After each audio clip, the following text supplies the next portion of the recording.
بسم الله الرحمن الرحيم. اللهم صل على سيدنا ومولانا محمد صاحب التاج والمراج والبراك والعلم، دافع البلاء والوباء والقحط والمرض والألم.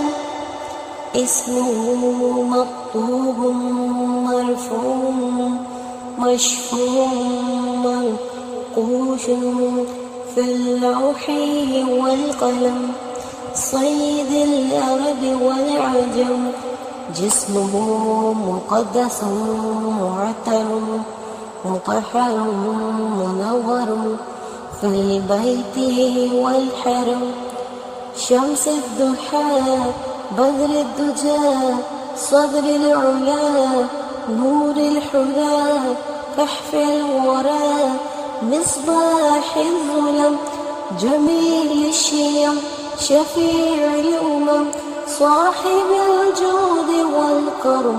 الله عاصمه وجبريل خادمه والبراق مركبه والمعراج سفره وسدرة المنتهى مكانه. وقاب قوسين مطلوبه والمطلوب مقصوده والمقصود موجوده.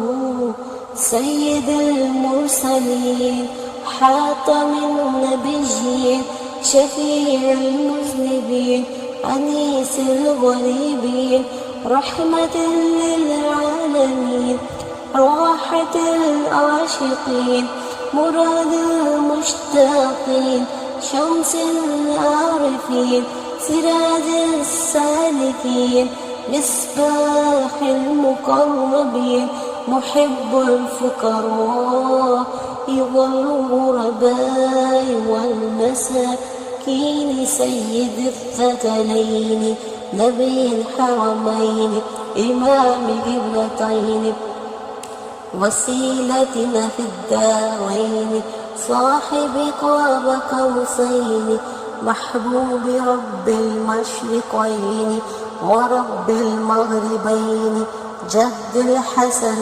والحسين مولانا ومولى الثقلين أبا القاسم محمد بن عبد الله نور من نور الله. يا أيها المشتاقون من نور جماله صلوا عليه وآله وأصحابه وسلموا تسليما.